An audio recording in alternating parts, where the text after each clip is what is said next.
Good morning students. बेटा हम कर रहे थे उपसर्ग, उसी चैप्टर को आगे करते हैं। उपसर्ग के आधार पर शब्द निर्माण के कुछ प्रमुख बिंदु हैं।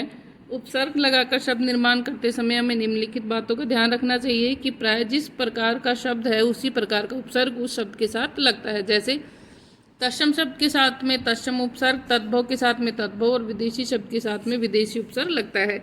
जैसे सु तत्सम उपसर्ग है, तत्सम शब्द पुत्र के साथ ही लगकर सुपुत्र बन जाता है, पर पुत तद्भव के साथ में सुपुत नहीं होगा बल्कि क्या होगा, सपूत। कभी कभी जब कुछ उपसर्ग भाषा में बहुत चर्चित प्रचलित हो जाते हैं या कभी कभी साहित्यकार नए नए प्रयोग करने लगते हैं, तब भी भिन्न स्रोतों के उपसर्ग भिन्न स्रोत के शब्दों के साथ प्रयुक्त होते हैं। जैसे बेजोड़, अथाय।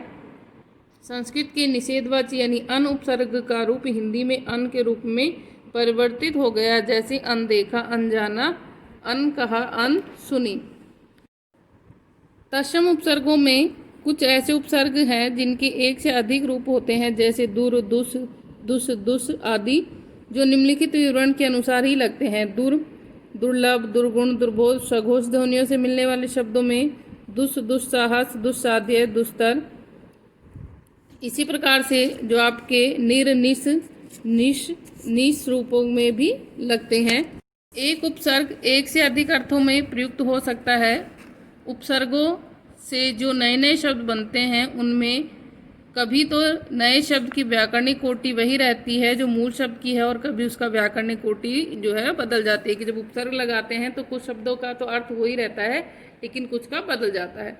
व्याकरणिक कोटि में परिवर्तन ए प्लस में थाय, अथाय विशेषण, अन प्लस में पढ़, अनपढ़, नी प्लस में डर, निडर, अन प्लस में बन, अनबन।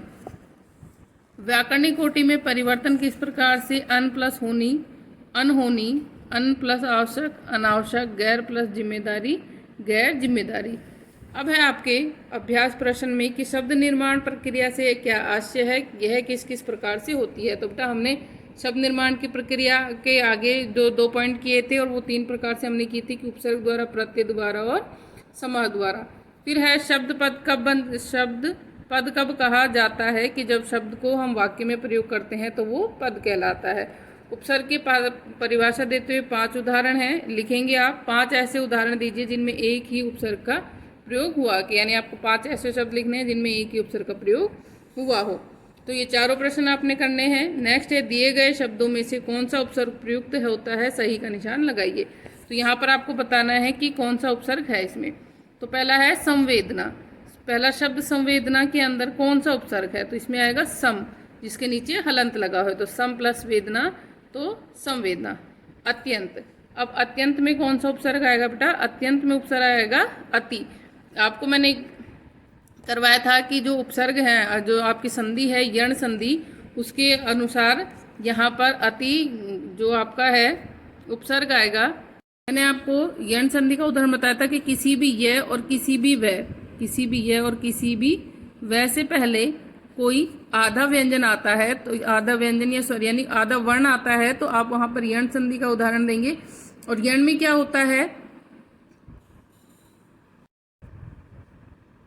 तो इसमें होता है कि ई का है वो यह बन जाता है और ऊ का है वो वह बन जाता है। तो यहाँ पर ई क्या था, यहाँ पर देखिए तो इसका बना अति प्लस में अंत।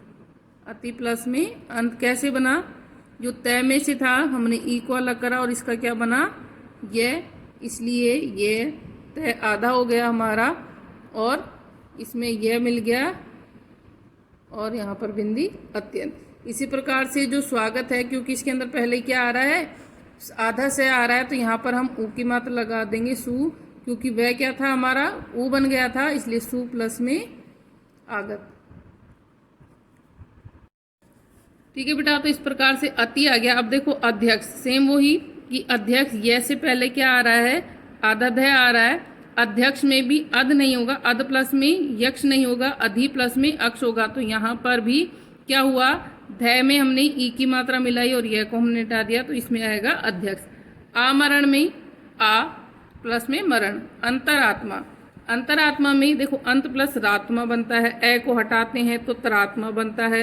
अंतर प्लस में आत्मा, तो यहाँ पर क्या आएगा, अंतर प्लस आत्मा, तो इसका उत्तर आएगा अंतर उपसर्ग है इसके अंदर। आगे है, उन उपसर्गों को रेखांकित कीजिए जो निम्नलिखित शब्दों के साथ में नहीं लगते हैं, कि वो उपसर्ग बताने हैं जो इन शब्दों के साथ में नहीं लगते, कि फल के साथ में कौन सा उपसर्ग नहीं लगेगा, कुफल, सुफल, सफल या निफल, क्या नहीं लगेगा, नी नहीं लगेगा।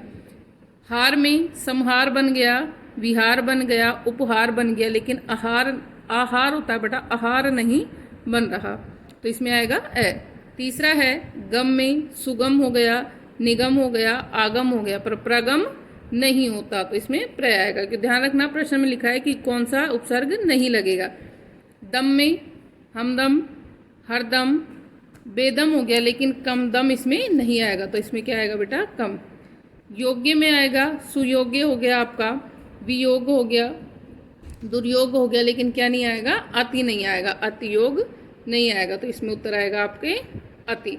तो बेटा आपको ये प्रश्न नोटबुक में नोट करने हैं, और ये जो बुक की एक्सरसाइज है, अगर आपके पास बुक है तो आप बुक में फिल करेंगे, और वरना आपको, अगर आपके पास कोई दूसरी बुक है तो आप यही जो एक्सरसाइज है आपकी, ये नोटबुक में नोट करेंगे। Thank you.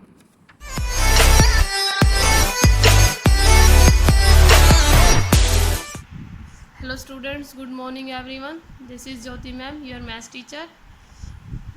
Let's start today our maths class, chapter 13, surface area and volume, exercise 13.2. First question है हमारा, थर्ड क्वेश्चन करेंगे आज हम। Sorry. A metal pipe is 77 centimetre long, the inner diameter of A cross section. ये जो metal pipe है हमारे पास, इसकी लेंथ 77 सेंटीमीटर है, जो इसमें इनर डायामीटर है, इसको ये क्रॉस सेक्शन में है, inner diameter 4.4 centimetre and outer diameter 4.4। Find its inner cut surface area, outer cut surface area and total cut surface area. तो फर्स्ट हमें लेंथ गिवन है 77, इनर डायामीटर हमें 4 सेंटीमीटर गिवन है, रेडियस कितनी हो जाएगी 4/2, 2 सेंटीमीटर। हमें फाइंड करना है inner curve surface area. Inner curve surface area क्या होगा, 2πr/h। 2 मल्टीप्लाई में पाई की वैल्यू 22/7, इंटू में r हमारे पास 2 है, और h की हाइट जो है, लेंथ है वो 77 है, ये कैंसिल हो जाएगा 11 पर। 2 को 22 से मल्टीप्लाई करेंगे 44 को करेंगे 88, मल्टीप्लाई बाय 11 को जब 88 से मल्टीप्लाई करेंगे तो हमारे पास आ जाएगा 968 सेंटीमीटर स्क्वायर। ये आ गया हमारे पास इनर कर्व सरफेस एरिया। ये हमारा फर्स्ट पार्ट है। सेकंड पार्ट है आउटर कर्व सरफेस एरिया। उसके लिए लेंथ गिवन है, सेम है length 77 centimetre, outer diameter 4.4 centimetre, radius हो जाएगी इसकी आउटर 4.4/2, 2 2 जा 4, 2.2 सेंटीमीटर। तो हमें फिर outer curve surface area, outer curved surface area 2πr/h। 2 पाई की वैल्यू 22/7, r 2.2 और h है 77। 7 से इसको कट करेंगे 11 पर, 44 मल्टीप्लाई बाय 2.2 मल्टीप्लाई बाय 11, इन सबको मल्टीप्लाई करेंगे हम, तो हमारे पास आ गया 1064.8 सेंटीमीटर स्क्वायर। अब इसके बाद हमें total surface area, total surface area क्या होगा हमारे पास, सबसे पहले हम एरिया ऑफ 2 बेसिस का निकाल लेंगे। Area of 2 basis of the pipe is equal to में, अब यहाँ से देखो डायग्राम में हमारे पास जो ये जो दो बेसिस हैं, ये सर्कुलर है, इसका मतलब सर्कल का एरिया फाइंड करेंगे। आउटर में से इनर को क्या करेंगे, माइनस, तो टू टाइम्स लेंगे क्योंकि दोनों साइड है, दोनों एंड पर है पाइप के। पाई आर स्क्वायर माइनस में pi R square, 2 pi common, R outer R है रेडियस, 2.2 का स्क्वायर, माइनस में एक स्मॉल आर है इनर रेडियस, 2 का स्क्वायर,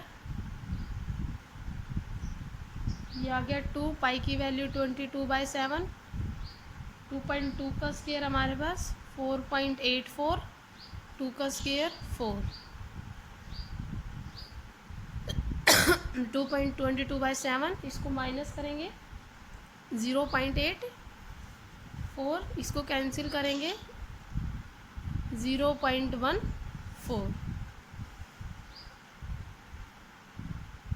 सॉरी 0.12, तो ये आ गया 2 मल्टीप्लाई बाई 22 मल्टीप्लाई 0.12, इन सबको मल्टीप्लाई करके आ गया 5.28 सेंटीमीटर स्क्वायर।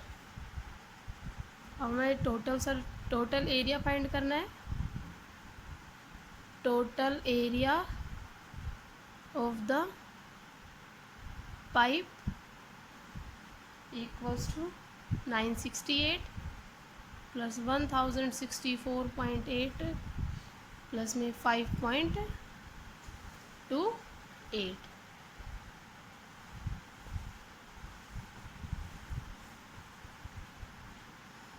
इनको प्लस करेंगे हम सभी को। 968 हमारा इनर कट सरफेस एरिया था, 1064.8 हमारा आउटर कट सरफेस एरिया है, और 5.28 हमारा जो है 2 बेसिस का एंड पे जो 2 बेसिस हैं उनका एरिया है। अब इन सबको अगर हम प्लस करते हैं तो प्लस करने के बाद हमारा आ गया 2038.08 सेंटीमीटर स्क्वायर। तो ये हमारा टोटल सरफेस एरिया है जो हमें मेटल पाइप गिवन है उसका।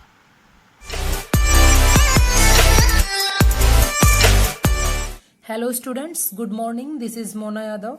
So let's start our today's SST classes. So yesterday we have done 3 questions of chapter first, the French Revolution of history book. So today we will do remaining questions of this chapter. Question number 4. Draw up a list of democratic rights we enjoy today whose origins could be traced to the French Revolution. Means हमें एक ऐसी democratic rights की जो list है वो prepare करनी है, ये जो फ्रेंच रेवोल्यूशन के टाइम में ट्रेस हुए हैं या उनका जो ओरिजिन है, मींस एक तरह से उनकी स्टार्टिंग हुई है फ्रेंच रेवोल्यूशन के टाइम में, लेकिन वो अधिकार हमें आज भी मिले हुए हैं। देन क्वेश्चन इज कि उन अधिकारों की लिस्ट बनाएं जो हमें आज भी मिले हुए हैं और जिनका ओरिजिन मींस जिनकी उत्पत्ति जो है फ्रेंच रेवोल्यूशन से स्टार्ट हुई। So let's begin the answer. Democratic rights of today whose origin could be traced to the French Revolution are: first, rights to equality, means right to equality जो है समानता का अधिकार, वो उस टाइम से ओरिजिन हुआ, मीन्स इसकी जो उत्पत्ति हुई वो फ्रांसीसी क्रांति जो थी फ्रेंच रेवोल्यूशन, वहीं से इसका स्टार्टअप हुआ। सो आज के टाइम में भी हमारे पास ये है, तो फ्रेंच रेवोल्यूशन जो है एक बहुत बड़ा एग्जाम्पल है पूरे वर्ल्ड के सामने। Second point is right to liberty of speech, expression and thought.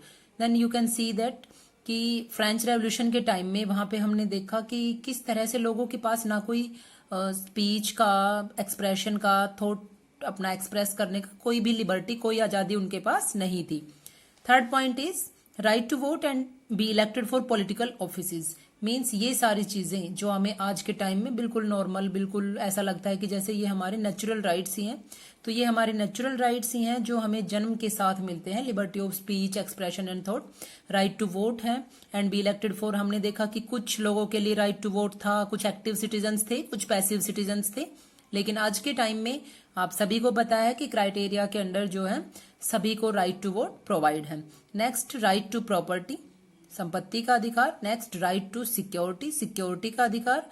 And next, right to resistance to operation means एक तरह से कोई हमें फोर्स नहीं कर सकता, कोई हमें ऑप्रेस नहीं कर सकता, दबा नहीं सकता, हम अपनी इच्छा के मालिक हैं, हम अपने अकॉर्डिंग कोई भी काम कर सकते हैं। Okay, so next question is would you agree with the view that the message of universal rights was beset with contradictions, explain. Then your question is कि क्या आप इस व्यू से एग्री है कि जो यूनिवर्सल राइट्स है या सार्वभौमिक अधिकार है उनका जो मैसेज था, उनका जो संदेश था वो एक तरह से उसमें बहुत सारी कमियां थी, कॉन्ट्रडिक्शंस थे, उसमें बहुत सारे अंतर्विरोध थे। Then explain it. So our answer is yes the message of universal rights was beset with contradictions. कहने का मतलब है कि फ्रेंच रेवोल्यूशन में जो यूनिवर्सल राइट्स की बात की गई है, डिक्लेरेशन की बात की गई है, तो वो मैसेज तो लोगों तक ठीक पहुंच रहा था, बट उसमें फिर भी बहुत सारे कॉन्ट्रडिक्शंस थे, बहुत सारी कमियां थी। First point is the women challenged the declaration of rights for discrimination on the basis of sex, means लिंग के आधार पर औरतों के साथ एक तरह से भेदभाव किया गया, डिस्क्रिमिनेशन किया गया, उनको चैलेंज किया गया, क्योंकि हमने पढ़ा है कि वुमेन को बहुत लंबे टाइम तक जो है कुछ राइट्स ऐसे थे जो नहीं मिले थे और उन्होंने बहुत ज्यादा स्ट्रगल किया है अपने राइट्स को पाने के लिए। देन फर्स्ट पॉइंट ये है जो उसमें कॉन्ट्रडिक्शन जो पाया गया है। Second, Jean Paul Marat criticized the right to represent the people given in the constitution as it was available to only rich and poor and oppressed were deprived of this right, means ये बेटा name है जियोपॉल मरात, इन्होंने criticise किया है, आलोचना की है इस अधिकार की कि to represent the people given in the constitution, कि संविधान में जो अधिकार दिए गए हैं तो at it was available to only rich, ये ओनली अमीरों के लिए क्यों, ओनली रिच पर्संस के लिए क्यों, एंड पुअर जो गरीब व्यक्ति है, जो ऑप्रेस्ड व्यक्ति है, मीन्स जिनको दबाया गया एक तरह से किसी के अंडर कंट्रोल में है, उनको इस राइट से डिप्राइव्ड ऑफ, दूर रखा गया है, क्यों, तो इस चीज की क्रिटिसाइज हुआ है, इसको क्रिटिसाइज किया गया, इसकी आलोचना की गई है। Then it was also a contradiction. Next point, Desmoulins criticised the reason of terror, एक दूसरे व्यक्ति ने रीजन ऑफ टेरर मीन्स आतंक राज जो था उसका भी क्रिटिसाइज किया है फॉर कीपिंग द लिबर्टी, कि लोगों को स्वतंत्रता तो मिल रही है, लिबर्टी तो मिल रही है, बट अंडर डिसिप्लिन, लेकिन डिसिप्लिन के under, before it attains maturity, means एक तरह से लोगों की मैच्योरिटी अटेन करती है ये चीज कि लोगों के पास इस तरह का कोई नॉलेज नहीं है, वो इतने ज्यादा मैच्योर नहीं है कि वो इन सारी चीजों को समझ सके, बट फिर भी उनको डिसिप्लिन में लिबर्टी जो है मिलेगी। सो next question is how would you explain the rise of Napoleon, कि नेपोलियन के जो राइज था उसको किस तरह से एक्सप्लेन हम कर सकते हैं। So answer is when there was uncertainty of regular executive in France, means हम देखेंगे कि नेपोलियन बोनापार्ट जो है किस तरह सत्ता में आया, तो जिस टाइम रेगुलर एग्जीक्यूटिव का निर्माण किया गया था फ्रांस में due to conflict of 5 members, तो उस एग्जीक्यूटिव बॉडी में 5 मेंबर्स को चूज किया गया था, ठीक है, तो वहां पे उनका आपस में एक तरह से अच्छा रिलेशन नहीं थे, सारे मेंबर्स जो आपस में एक तरह से झगड़ा करते थे, लड़ते थे, तो नेपोलियन बोनापार्ट ने इसी चीज को बेनिफिट लिया और वो उसने अपने आप को एम्पीरियर घोषित किया। So first point is when there was uncertainty of regular executive in France due to conflict of 5 members, 5 members के झगड़ों की वजह से executive body and the legislature councils, Napoleon took benefit from it, Napoleon ने इस चीज का benefit उठाया एंड क्राउंड हिमसेल्फ, और खुद को घोषित कर दिया एम्पीरियर ऑफ फ्रांस इन 1804 में फ्रांस का emperor. Next point is he set out to conquer neighbouring European countries and dispossessing the dynasties of monarch. So students, इसमें उन्होंने जो है नेबरिंग यूरोपियन कंट्रीज को जीतने के लिए अपना स्टार्टअप किया, सेट आउट किया, and dispossessing the dynasties of monarch, एक तरह से उन्होंने अपना जो है सिस्टम इस तरह से सेटअप किया कि सभी अपनी फैमिली मेंबर्स को उन सारे डायनेस्टीज में, सारे राजवंशों में, सारे एरियाज में अपनी फैमिली मेंबर्स को भी वहां पे, अपने रिश्तेदारों को भी वहां पे सेटअप कर दिया, मीन्स उसने अपने एक तरह से डायनेस्टी को बढ़ाया, अपने साम्राज्य को उसने बढ़ाया। So these and many other decisions made by Napoleon helped in his rise, तो ये सारे डिसीजंस, ये सारी चीजें नेपोलियन को हेल्प किया उसके राइज होने में। मीन्स एक तरह से हम कह सकते हैं कि नेपोलियन बोनापार्ट का जो उदय था, उसका जो राइज था, उसका जो सेटअप था, वो इन्हीं सब रीजंस की वजह से उसको एक शह मिली। लोगों को वो एक लिबरेटर के रूप में लगता था कि ये एक मॉडर्नाइजर के रूप में है, हमें स्वतंत्रता दिला सकता है, फ्रीडम दिला सकता है, बट ऐसा कुछ नहीं था। ठीक है, तो लोगों को पता चला बहुत जल्दी कि इनकी जो फोर्सेस हैं वो इन्वेडेड फोर्सेस हैं, और फिर नेपोलियन बोनापार्ट जो है वाटरलू की लड़ाई में वो वहां पे हार गया, डिफीट हो गया। सो इससे उसका अंत हो गया। Okay students, so this is all about for your today's lecture. Tomorrow we will discuss very short questions of this chapter.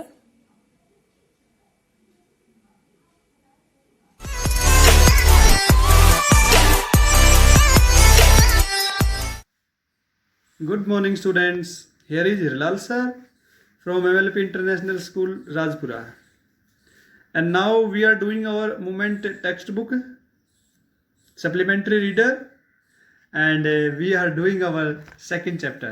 The name of the second chapter, beta, The Adventure of Toto, and the writer of this chapter is Ruskin Bond. Very good writer. Okay, so let us start our second chapter, The Adventure of Toto. So let us, what is the meaning of adventure? Adventure means beta dare work, sahasi karya. Okay, and Toto is a noun. It is a name of a baby monkey, and this chapter is written by the Ruskin Bond, and Ruskin Bond describes Toto in a various previous feature. Have you ever had a baby monkey as a pet? तो पहला question rise किया यहाँ पर, आप लोगों से पूछ रहे हैं हमारे रस्किन बॉन्ड राइटर जी, क्या कह रहे हैं कि क्या आपके पास एक बेबी मंकी पालतू है? तो यहाँ पर हमारा आंसर बेटा यस भी हो सकता है और नो भी हो सकता है। लेकिन यहाँ पर पालतू रखना मंकी तो नहीं, लेकिन हम पप्पी वगैरह जो है इनको तो हो सकता है, या मान लीजिए बेटा बिल्ली का बच्चा भी हम रख लेते हैं, कुत्ते का बच्चा भी हम पाल लेते हैं, इनको हम देख लेते हैं। तो यहाँ पर हमारे सामने बताया टोटो इज ए बेबी मंकी। टोटो जो है एक बेबी मंकी है। बेबी मंकी मंकी क्या मतलब होता है बेटा? इसका मीनिंग होता है कि छोटा बच्चा मंकी का। Let's find out whether he is a mischievous और डोसिल। तो यहाँ पर रस्किन बॉन्ड कहता है कि आइए ढूंढ निकाले कि भाई वो एक शरारती है या फिर वो बड़ा विनम्र है।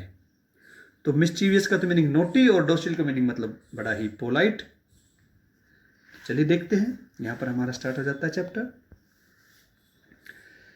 Grandfather bought Toto from a tonga driver for the sum of 5 rupees. दादाजी, अब यहां पर बेटा हमारे पास आया दादाजी। दादाजी ने टोटो को एक तांगा चलाने वाले से 5 रुपए में खरीदा। तो ये दादाजी किसके हैं बेटा? ये दादाजी हैं हमारे नैरेटर। हमारा नैरेटर और राइटर कौन है? Ruskin bond.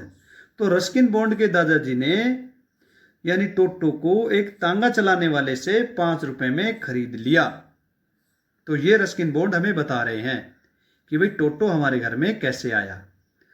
The Tonga driver used to keep the little red monkey tied to a feeding trough, and the monkey looked so out of place there that grandfather decided he would add the little fellow to his private zoo.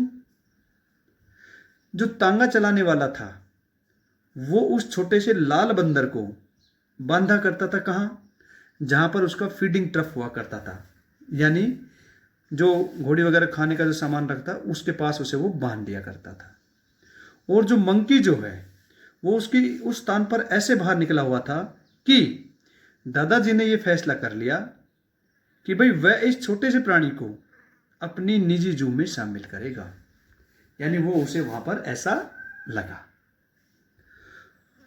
Toto was a pretty monkey. यहाँ पर Ruskin bond टोटो के बारे में बताते हैं कि भाई टोटो जो था एक बड़ा ही, प्रेटी का मतलब होता है कि भाई ब्यूटीफुल, बड़ा ही सुंदर बंदर था। हिज ब्राइट आईज, उसकी जो चमकीली आंखें थी, स्पार्कल, वो ऐसे चमकी। With mischief beneath deep set eyebrow, जो कि उसकी शरारती जो थी आंखें थी वो उनके आईब्रो के नीचे दिखती थी। उसकी आईब्रो यानी आईब्रो आप समझते ही हो, उनके नीचे वो शरारती आंखें चमकती हुई दिखाई दी। एंड हिज टीथ, आइए उसके दांत के बारे में बताते हैं ऑथर। विच वर ए प्योरली वाइट, तो पर्ल से पर्ली हमारा बना है यहां पर। पर्ल का मीनिंग बेटा होता है मोती, मोती जैसे सफेद दांत थे उसके। वर वेरी ऑफन डिस्प्ले, जिनको आमतौर पर वो दिखाता था। इन ए स्माइल, जब वो मुस्कुराता था, टोटो जब मुस्कुराता था तो अपने दांतों को दिखाता था। That frighten the life out of elderly Anglo Indian ladies, जब वो मुस्कुराता था तो कोई भी बुजुर्ग एंग्लो इंडियन लेडीज जो हुआ करती थी, औरतें हुआ करती थी, वो उसकी मुस्कुराहट से डर जाया करती थी। But his hand looked dried up, परंतु उसके हाथ जो थे वो बड़े सूखे हुए थे। As though they had been pickled in some of many years, सन है सॉरी, और ऐसे थे कि भाई मानो उनको नमक लगाकर कई सालों के लिए सूर्य की रोशनी में सुखाया गया है। तो पिकल्ड यहां पर बेटा हमारे पास वर्ड है जिसका मीनिंग होता है नमक लगाकर सुखाना। Yet his fingers were quick and wicked, जबकि उसकी जो उंगलियां जो थी बड़ी ही फुर्तीली और बड़ी कमजोर थी। एंड हिज टेल, और उसकी जो पूंछ जो थी, while adding to his good looks, जो कि उसकी सुंदरता को ऐड करती थी। ग्रैंडफादर बिलीव्ड, दादाजी विश्वास करते थे, a tail would add to anyone else look, भाई पूंछ जो है किसी को भी लग जाओ उसकी सुंदरता ही बढ़ाएगी, ये दादाजी का मानना था। आल्सो सर्व्ड ए थर्ड हैंड, और यह भी बताया गया है कि भाई वो एक तीसरे हाथ का काम भी करती है। कैसे करती है? He could use to hang from a branch, भाई वह किसी भी टहनी को से लटकने के लिए उसका यूज कर सकता है। एंड इट वॉज कैपेबल, और इस बात में भी योग्य है, ऑफ स्कूपिंग अप, ऊपर उठने के लिए, and delicacy that might be out reach of his hand, ताकि वो जो है क्या उस स्वादिष्ट चीज तक अपना हाथ ना पहुंचे, वहां पर वो पूंछ तक पहुंच सकता है। तो बेटा ये आज की वीडियो में इतना ही, नेक्स्ट वीडियो में हम फिर मिलेंगे, तब तक आप लोगों का बहुत बहुत धन्यवाद। Okay, bye bye, thank you so much. बेटा एक बार अगर समझ में नहीं आती है तो वीडियो को आप 2 या 3 बार आप अवश्य देखें, ठीक है? एक बार समझ में नहीं आया तो आप 2 बार 3 बार अवश्य देखें, ये मेरी आपसे रिक्वेस्ट है। एक बार समझ नहीं आया तो दूसरी बार या तीसरी बार आपको पक्का समझ में आ जाएगा। Okay, thank you.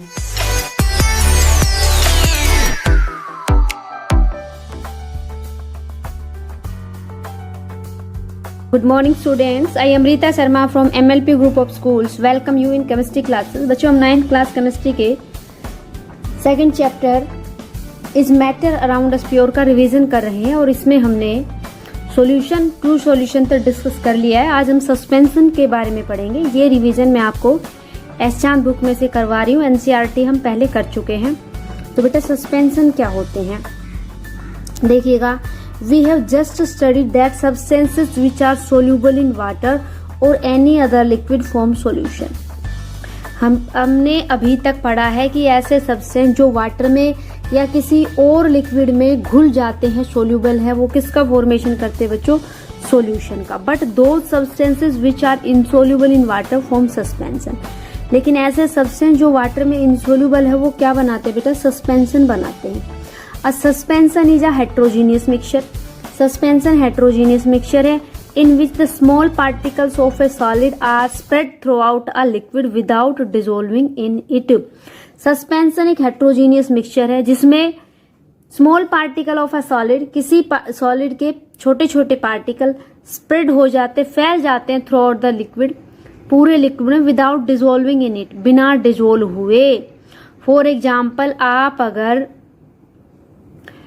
चाक का पाउडर बना करके चौक पाउडर को वाटर में डिजोल्व करते, तो बेटा चौक पाउडर वाटर में डिजोल्व नहीं होता। चौक के स्मॉल पार्टिकल्स वाटर में सस्पेंडेड होते हैं, इधर उधर घूमते रहते हैं जिग जैग मोशन में, some common example of suspension, chalk water mixture, muddy water कीचड़ का जो पानी है, milk of magnesia. Milk of magnesia क्या होता है बच्चों? मैग्नीशियम हाइड्रोक्साइड का मिक्सचर होता है, MgO in water, magnesium hydroxide milk of magnesia कहलाता है। ये एंटासिड का काम करता है। Sand particle suspended in water, water में आपने सोयल मिला दी, मिट्टी मिला दी तो उसके पार्टिकल भी सस्पेंड हो जाते हैं। और फ्लावर इन वाटर, आपने आटा अगर वाटर में मिलाया हो तो वो भी क्या बनाता है बच्चों? Suspension. Chalk water mixture is a suspension of fine chalk particle in water. Chalk water mixture क्या है? Suspension of fine chalk, powdered chalk का पार्टिकल इन वाटर में mixture. Muddy water is a suspension of soil particle in water. Muddy water में क्या होता है? Soil के particle होते हैं वाटर में। Milk of magnesia is a suspension of magnesium hydroxide in water. Magnesium hydroxide होता है बच्चों OMgOH whole twice. Please note that solid particles and water remain separate in suspension, अलग अलग रहते हैं, डिजोल्व नहीं होते, मिक्स नहीं होते हैं। The particle do not dissolve in water, water में डिजोल्व नहीं होते हैं। We will now study the properties of a suspension. अब हम सस्पेंशन की प्रॉपर्टी को बच्चों स्टडी करेंगे। तो सस्पेंशन बेटा ऐसा हेट्रोजीनियस मिक्सचर है जिसमें सॉलिड के पार्टिकल लिक्विड में सस्पेंडेड होते हैं, आपको घूमते हुए दिखते हैं। और अगर आपने मिक्सचर को घोलना बंद कर दिया तो क्या होगा? सेटल्ड डाउन हो जाएंगे particle. Chowk powder in water, अगर आपने उसको थोड़ी देर के लिए रख दिया तो चौक पाउडर नीचे सेटल हो जाएगा, नीचे बैठ जाएगा बॉटम में, और ऊपर क्या रह जाएगा बच्चों? वाटर रह जाएगा। ओके, नव आगे बेटा प्रॉपर्टीज देखिए सस्पेंशन की। Important characteristic properties of a suspension are given below. Number 1, a suspension is a heterogeneous mixture. Suspension heterogeneous mixture होता है। The size of solute particle in suspension is quite large. Suspension में solute के particle का जो size होता है वो large होता है। It is greater than 100 nanometer in diameter. ये 100 नैनोमीटर से ज्यादा होता है डायमीटर में। आपने अभी ट्रू सॉल्यूशन पढ़ा है, वहां पे पार्टिकल का साइज लेस देन 1 नैनोमीटर होता है। The particle of suspension can be seen easily. Suspension के पार्टिकल को देखने के लिए हमें माइक्रोस्कोप की जरूरत नहीं है। सस्पेंशन के पार्टिकल हमें वैसे ही दिख जाएंगे।